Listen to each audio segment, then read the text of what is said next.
Hi friends, నేను మీ Venkat. So దయచేసి మన ఛానల్ సబ్స్క్రైబ్ చేయండి, లైక్ చేయండి.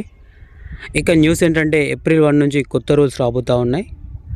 ఒకవేళ టికెట్లో కనుక రైల్లో కనుక మీరు టికెట్ లేకుండా ప్రయాణిస్తే ఆ నిబంధనలు ఏంటో మనం ఒకసారి చూద్దాం.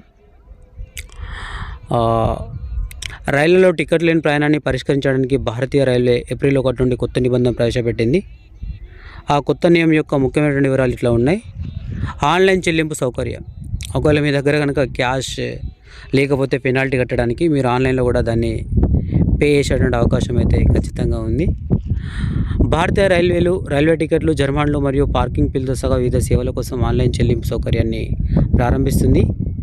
ఈ చర్యల వల్ల ప్రజలకు కొంత ఉపశమనం కలిగేటువంటి అవకాశం ఉంటుంది. ఎందుకంటే మనం ఇప్పుడు డిజిటల్ మనీ రూపంలో డిజిటల్ వైపు ప్రయత్నిస్తూ ఉన్నాం.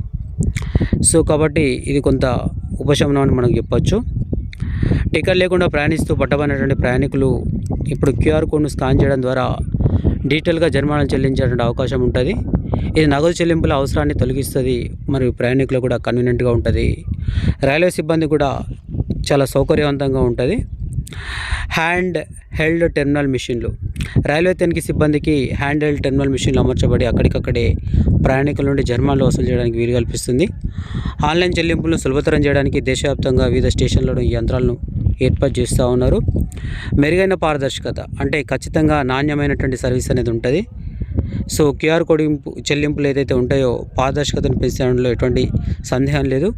దీని యొక్క ముఖ్య ఉద్దేశం టికెట్ కలెక్టర్ ఎవరైతే ఉంటారో వాళ్ళ దోపిడిని అరికట్టవచ్చు. ఎందుకంటే క్యూఆర్ కోడ్ స్కాన్ చేయడం ద్వారా డైరెక్ట్ రైల్వే అకౌంట్లోకి వెళ్ళిపోతే డబ్బులు, కాబట్టి వాళ్ళ చేతి వాటం ప్రదర్శించడానికి అవకాశం ఉండదు. ఈ క్యూఆర్ కోడ్ సౌకర్యాలు టికెట్ కౌంటర్లనే కాకుండా పార్కింగ్లో, ఫుడ్ కౌంటర్ల వద్ద, సో వేరు ప్లేస్లలో రైల్వే ఉపయోగించాలని చూస్తూ ఉంది. వాటి యొక్క సామర్థ్యాన్ని కూడా పెంచేటువంటి ప్రయత్నం చేస్తూ ఉంది. మొత్తం మీద ఈ చర్యలు ప్రయాణికులకు కన్వీనియంట్గా ఉంటాయి, సౌకర్యవంతంగా ఉంటాయి, అట్లాగే రైల్వేకి కూడా లాభసాటిగా ఉంటాయి. అందులో ఎటువంటి సందేహం అనేది లేదు అన్నటువంటి విషయాన్ని గుర్తుపెట్టుకోవాలి. So thank you for everyone. దయచేసి నా ఛానల్ని సబ్స్క్రైబ్ చేయండి, లైక్ చేయండి, కామెంట్ చేయండి.